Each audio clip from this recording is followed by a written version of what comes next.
Welcome back to Focus Today. Well. America's only Trumpocrat.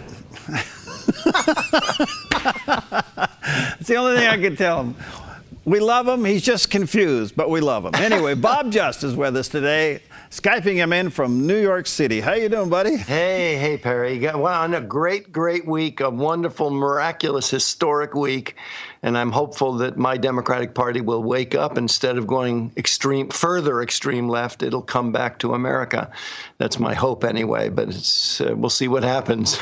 Well, it looks like your Democratic Party is going to swing further to the left, because who is the icon of the party now other than Bernie Sanders and Elizabeth Warren? Unfortunately, that's it. And they need to engage in a real debate. And I have to tell you, I think it's on the media, and I mean, conservative media like Fox News, to start to engage Democrats who are, and I mean more than one or two of them, who are fed up with the PC left that has taken control of the party for some years now. And I've been writing about it for 16 years. And give our party a chance to come back to America, Perry. It's very serious, because you don't want a choice between an American party, the Republican Party, and a wild globalist, leftist, PC, anti-Christian party. What kind of choice is that? You need a choice between two parties that both love and represent real America. But the caveat there is definition of real America. Some want it to be evolving, some of it want it to be traditional. Exactly, and that's the battle, and the upfront most important battle in terms of the Trump revolution is the Supreme Court. Because I wrote a column last week that talking about the danger of a Hillary Clinton presidency, and I named the 7 pillars of totalitarian control, and the first pillar was defining the faith. And how are they going to define the faith? By taking over the Supreme Court, turning it into a PC Supreme Court, which will become God and redesign morality, in their own image. And now, thankfully, we're going to have a Supreme Court that's originalist, and I'm even hopeful one day maybe the separation church and state decision can be overturned, not to mention Roe v. Wade, of course. But it's a battle for who we are as a country. All right, so your overall thoughts. I mean, I just had Sam Breuer on. He's president of the American Pastors Network, and like most people of faith, Franklin Graham has already posted, this is a divine intervention into America. Do you think we actually see it as such? I think our side should. I know, Perry, that I mean, I can tell you now that I had a call early in that evening from a knowledgeable media person who warned me not to get my hopes up, that Florida didn't look good. And I remember not that I didn't pray before, we were all praying, right? But I really was on my face. I thought, we can't lose Florida, Lord. And I just started praying, and I'll bet you there were millions in that moment when we thought we were going to lose Florida. I bet there were millions and millions of Christians praying for a miraculous turnaround. That's what I prayed for, and I'm sure that's what everyone else prayed for. Thinking of the babies, the lives on the line, and the character of the country, the nature of the world. What would happen if it lost its greatest, freest republic that represented good in the world? And then, I mean, it was just the most unbelievable God gift of an evening. And I know everyone feels the same way. I heard your interview with David Kapelian from my boss at World Net Daily. It's a great day. I mean, of course, the left is rising up because it's intolerable to them. It's very sad. All right. So what we have here is a victory. And who can take the credit? And let me finish that, because the media can't take it. They were wrong. The pollsters can't take it. They were wrong. The left can't take it. They were wrong. Hollywood was wrong. And Trump gets the prize, but not because a lot of people voted for him, because they voted against her and they voted against the establishment. So this is a divine intervention where really nobody can take the credit. I feel that. I mean, I feel that Trump deserves credit in this way. And, you know, I wrote right the day before the election, I wrote a column which is still very relevant. I urge people to read it. It's at the top of DemocratsForAmerica.com, my blog. And it was entitled Donald Trump, American Hero, Win or Lose. And the analogy I used in it is the dragon. And he had the courage, with the sword of truth, common sense, you know, hey, we need to have borders. We're not a country if we don't have borders, that kind of thinking, which is the way most Americans think. He had the courage to go up against the politically correct dragon and its media, you know, and bear the hot breath of that dragon. I mean, he had flaws and they were exposed, but he had the courage to do it. And the nice thing about that wonderful virtue, courage, is that it's inspiring to others. It's an awakening. Between truth and courage, you have a potential awakening. So I definitely credit him from having the courage to step forward and state the obvious, that politically correct thinking was crazy. It was pretty interesting yesterday to see the president-elect meet with the current president.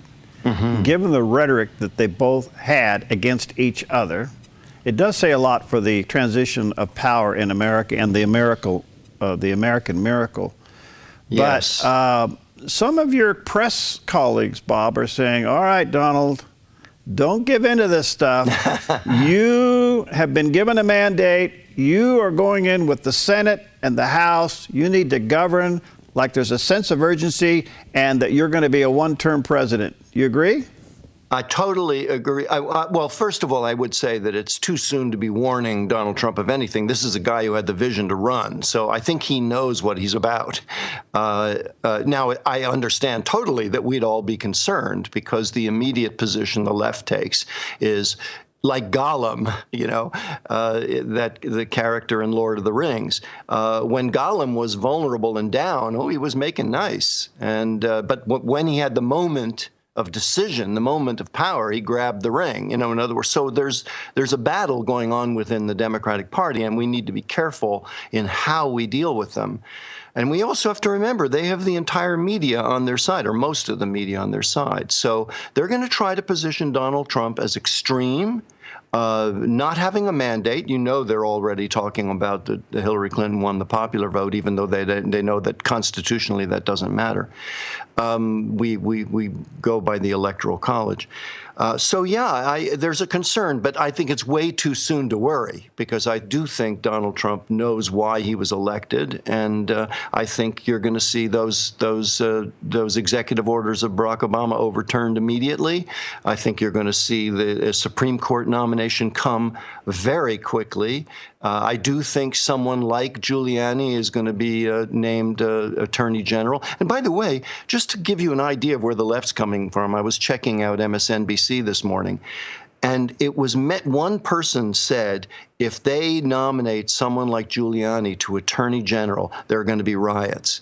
That's the way they think. If you can imagine, I mean, Giuliani is America's mayor, you know. He was pro-Trump from the beginning. They're longtime friends. But this is an absolutely credentialed, straight arrow guy who cleaned up New York, has worked in the Justice Department a lot. So that gives you an idea where they're coming from. Their attitude is, you either do what we say or we riot. Well, Americans are not going to like that. Well, they're rioting in Portland. They busted a bunch of cars up last night. They broke a bunch of things. They're rioting across the country. So what good does that do? I mean, what do they want with their riots? Or is this anarchy hoping to find life? Well, it is anarchy. It is. They're a bunch of those people are the MoveOn.org or the Occupy Wall Street anarchists. And I think years ago you and I talked about it on the air. I was in New York City when Occupy Wall Street was taking over Zuccotti Park, and I went down there. And witnessed it with my own eyes. And I walked amongst the tents and inside the demonstration. They were all anarchist leftists. The only normal people, the only regular Americans at Zuccotti Park that day were the tourists taking pictures.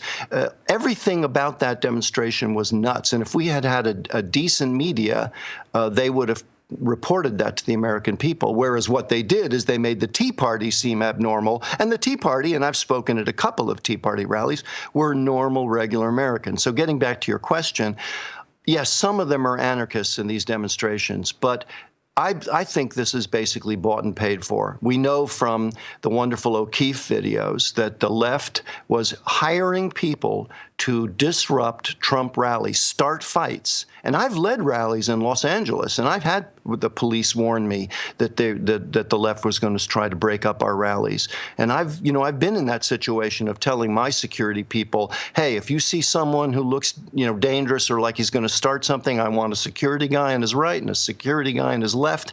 And if he starts trouble, lock it down. This is what we're dealing with, the hard left. And so I think these demonstrations are a strategy. They're a strategy to create the feeling with a cooperative media that the public is rejecting Donald Trump, which is a lie. All right, let me take a break here, Bob. Again, Bob Justice with us. We're Skyping him in live from New York City today.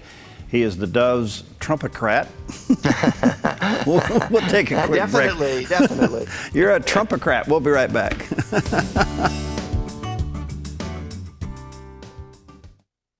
I'm Paulina Leiser, producer of Focus Today.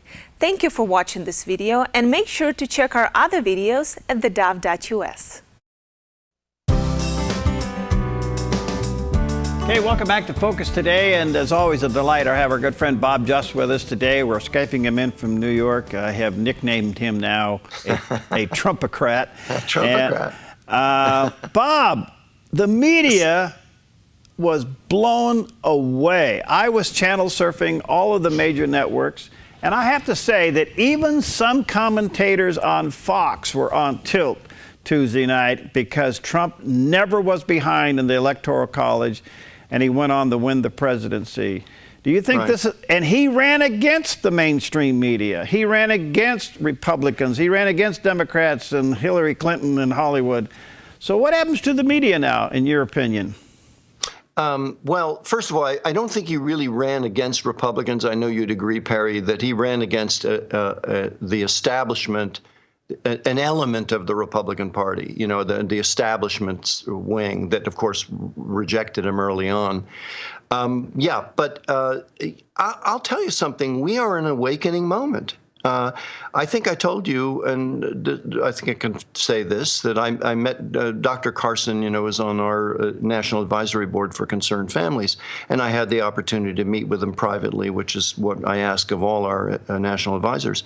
And we both agreed that if there's a political awakening in the wings, and this is 2 years ago, a political awakening in the wings, and if we wake up politically, meaning we wake up to the lie and the corruption that have taken over our politics, that right next to that is the potential for spiritual awakening. And I think that's where we are now. I think we are looking right in the face of, of essentially a secular, there are a number of ways to describe the movement, but it's essentially a secular left party that is essentially anti-God, in the aggregate. And that's what we're facing. And the nice thing is, it's a good thief, bad thief moment, in a sense. People are going to look, and this happened during Reagan's administration. I remember that. One of my awakening moments as a liberal in the late 70s, when Reagan was running for office, 79, right around there, was that, and I was a subscriber to the leftist magazine Mother Jones, which will tell you where I was coming from. And I remember thinking, who are these people? They never give him a break. Nothing he does is ever good. And what happened? I didn't side with Mother Jones. I didn't say, oh, well, I guess maybe they're right. No, I saw that what Ronald Reagan was doing was good and commonsensical and strong and courageous and American. And I canceled my subscription to Mother Jones. So that's the kind of choice we're having. A lot of people are going to watch what Donald Trump is doing. And despite the screams of the left and the Mother Joneses of the leftist media, they are going to wake up and choose right, in a sense. So I think that metaphor of the good thief, bad thief holds. In a moment of decision, the good thief knew which side he was on, despite all the corruption and foolishness and mistakes of his life. So I think that's where we are, and I think some people in the media are going to do that. Whether they'll keep their jobs or not, I don't know. The largest evangelical turnout in 20 years. Even Britt Hume said the largest turnout in 16 years, 4 cycles. Other people are saying the largest in 20, which would be 5 cycles. So this is huge. And a lot of these people turned out to vote for Trump, even though they didn't like him. So what do you think the compelling issue was? Absolutely the Supreme Court. And I think there are other issues, like, for example, our military is being corrupted. It's being PCized, and the warrior culture in the military is being undermined. There was someone on Fox this morning talking about that. But it starts with the Supreme Court. And that's why I go back to my article, which is, by the way, for people who want to check, it is on DemocratsForAmerica.com. It's a WorldNet Daily article, but it's entitled Veteran Democrat Warns Against Clinton Tyranny. And I name, the pillars of totalitarian control. And as I said before, the first pillar is the Supreme Court, because the Supreme Court is what the left can use to redefine morality in America. So that, I think, was core to any Christian vote. That would be my guess. Okay, so he goes in, and the other thing is the rule of law. Yes, I think Giuliani is certainly a candidate for AG. Some others said Trey Gowdy. Giuliani might go for Homeland Security and sit there until the second opening on the Supreme Court. There's a lot of scenarios running around out there. But the bottom line is, part of this vote was to return to the rule of law. Right. What does Donald Trump do with the Clintons and all the shenanigans that are certainly evidence of breaking the law, and yet they have not been convicted? Right. They are under investigation. The question comes, can the president pardon somebody under investigation? Can he forward pardon somebody? But at the end of the day, what does the Donald Trump administration do with the rule of law when that was one of the issues that pushed him over the top? Right, and that's in many ways one of the toughest questions he has to face. I think that absolutely Barack Obama will do what he can to pardon Clinton, and he will use Ford's pardoning of Nixon as his example. By the way, to the point of pardoning for future crimes, Giuliani said on Fox that you can't do that. It's not constitutional. He's not a constitutional scholar, so he deferred. He said, but is his view that you can't do that. You can pardon for crimes done. You can't pardon for crimes unknown, because what would that do? That would allow Hillary Clinton to do anything she wanted. So I don't think that they can pardon. So if the FBI were to discover problems with the Clinton Foundation that were heretofore unknown, now maybe he can take a category and say, look, they made mistakes with their server, the secret server. They made mistakes with the Clinton Foundation. I pardon, all that. Okay, so that might actually work. But we have bigger fish to fry. In other words, first of all, we have to clean house at the Department of Justice. The Department of Justice has become politicized and corrupt, and not just because of Barack Obama, but going back to the Clinton era. I remember being on the air in 1991 and 92 when Clinton was running and warning people that if he got in power, he would start to put his PC crowd into positions of power in the bureaucracy. The whole bureaucracy has to be cleaned out. The swamp has to be drained. So, Supreme Court dealing with, I think there should be a special prosecutor. I think we should find out what's going on. And even if you can't bring that person to justice, you can at least find out what justice is. You can find out what's going on. That's a very good point, Bob. The other thing is that, and I don't know, we'll see what the president does, but here's the problem. We know that the Clintons and the Obamas just don't have a whole lot of love affair going on here, but at least in the past, I don't know where it is today. Can he afford to have the only thing be on his legacy that he pardoned Hillary Clinton? Because everything else that he would consider to be a legacy is going to be gutted by Trump. It will. I mean, because for high on the list, we're talking about what's on the list. High on the list is Obamacare. So, and that's been made very clear.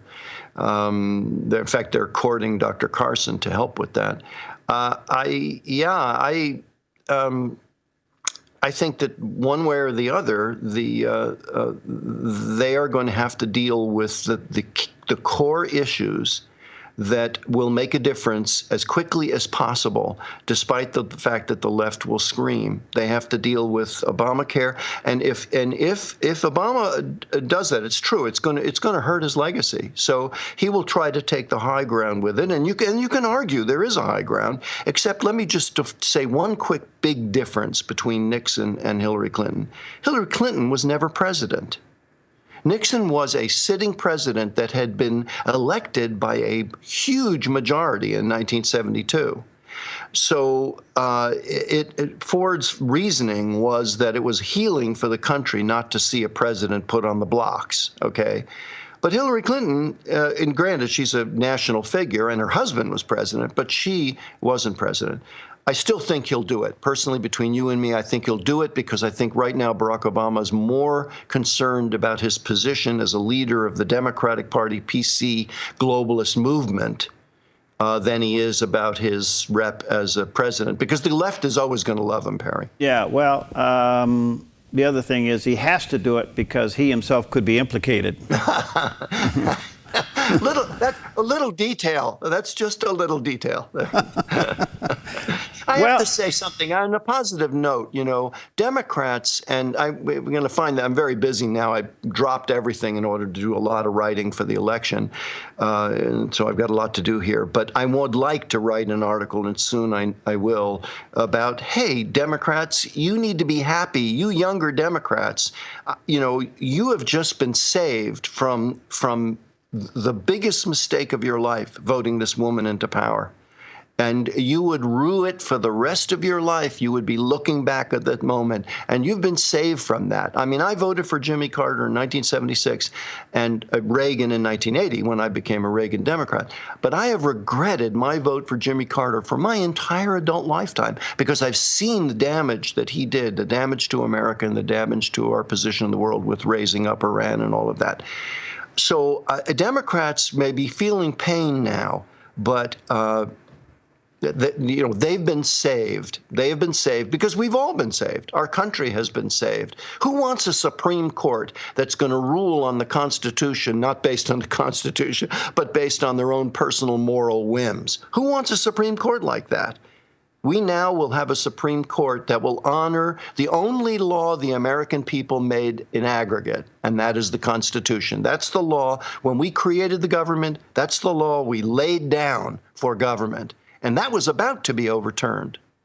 Go, Bob. I wish you well in your wishful thinking and prayers for your Democratic Party. By the way, my mother was one of the Democrats that you hoped that the party would return to. My father wasn't, but my mother was. And so I hope that they would find their moral ground and come back to common sense. But I got a funny feeling they're going to go further to the left, and we'll just have to wait and see. Thank you, buddy, for your time and effort. And I don't know, hopefully Oregon's somewhere in your future. Yes, it's soon, in a few months. Thank you, Perry. And remember, DemocratsForAmerica.com. And by the way, good for all conservatives, not just Democrats. Yeah. All right. There he is, ladies and gentlemen, a Trumpocrat. Bob Just, the Trumpocrat. All right. Thank you, buddy. Thank you, Perry. All right. We'll see you next time on Focus Today.